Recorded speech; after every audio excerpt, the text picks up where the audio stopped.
100కు పైగా కార్స్, 6,000కు పైగా bikes, multi brand second hand vehicles ని తక్కువ ధరకే అందిస్తున్న ఏకైక సంస్థ వీల్ స్మార్ట్. సో ఇంతకీ ఫస్ట్ ప్రపోజల్ ఎవరు చేశారన్నా? నేనే చేస్తా, తను ఎందుకు చేస్తుంది? అదేలేండి. ఇప్పుడు తను చూడడానికి బాగుంటది, నన్ను చూసుంటారు మీరు ఎట్టుంటారు అనేది. అబద్ధం చెప్పకూడదు, నిజమే. అంటే ఆ తర్వాత అన్నయ్య మనసు అందంగా ఉండాలి, మొహం కాదు అనబాకో, మొహం కూడా అందంగా ఉండాలా. ఈ మాటలు అన్నయ్య మనసు అందంగా ఉండాలి, మనసు ఇవన్నీ చెప్తారు కానీ ఆ తర్వాత బాధపడాల్సింది మనం మొహం అందంగా ఉండాలా. రెండోది నేను అనుకుంది ఏంటంటే, వాస్తవం చెప్తున్నా, ఈ అమ్మాయి బాగుంది, మన లైఫ్ లో ఉంటే మనకు మంచి పేరు ఉంటది. వాస్తవం, తప్పు అనుకో. చెప్పా కదా పిల్లలు కూడా నేను ఒక రోజు అన్నా, నాకు ఒక పెళ్లి చూపులు వచ్చాయండి, క్షమించాలా, నవ్వుకోవడానికి ఆడియన్స్ ఏమనుకోద్దు. ఒక అమ్మాయిని తీసుకొచ్చి నా ముందు నిలబెడితే అమ్మాయిని చూసా, సేమ్ నాలానే ఉంది ఆమె కూడా. ఏం అసలు అందంలో దేవుడు అనేవాడు కాంప్రమైజ్ అవ్వాలి, అలా ఇచ్చాడు.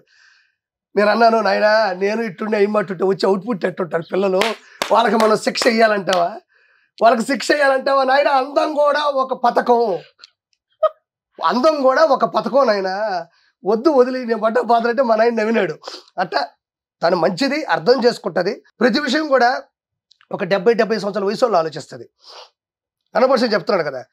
సో ఇప్పుడు మనం వస్తున్నాం, సుమన్ టీవీకి మంజుష పిలిచిద్దామా నా చెల్లి అన్న, 2 నిమిషాలు ఆలోచించి ఖచ్చితంగా ఇవ్వాలి.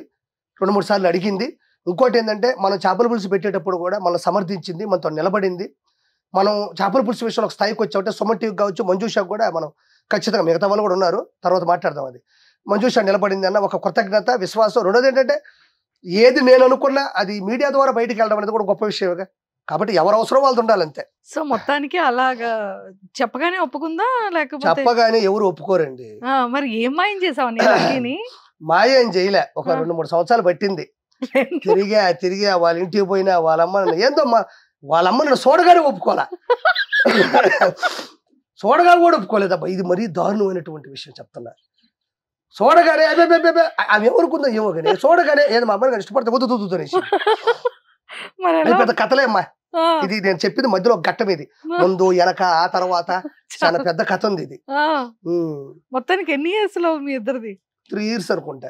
ఓవరాల్ గా 3 years లో. 3 years తిరిగి ఆ తర్వాత ఇంకా వాళ్ళు ఒప్పుకోవాల్సి వచ్చింది.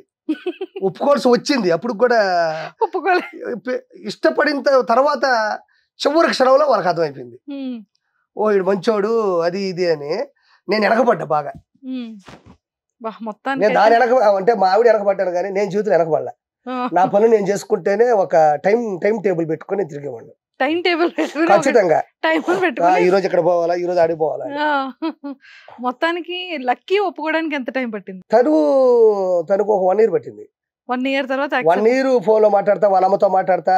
ఫస్ట్ అడిగినప్పుడు వాళ్ళ కాలేజీకి వెళ్ళినప్పుడు మీ నెంబర్ ఇవ్వమంటే వాళ్ళ అమ్మ నెంబర్ ఇచ్చింది. చూస్తే వాళ్ళ అమ్మ, ఇదేంది ఇది, ఈ అమ్మాయి వయసు ఒక అమ్మ వయసులో ఉందంటే వాళ్ళమ్మే. మళ్ళీ వెంటనే అడిగితే ఏడబోద్దని, మీ వైజాగ్ ఏడబోద్దని నిదానంగా తన నెంబర్ సంపాదించి తనకి అట్లా ఒక పెద్ద యుద్ధమే జరిగింది. పెద్ద యుద్ధం. మొత్తానికి పెళ్లి చేసుకున్నారు. అవును.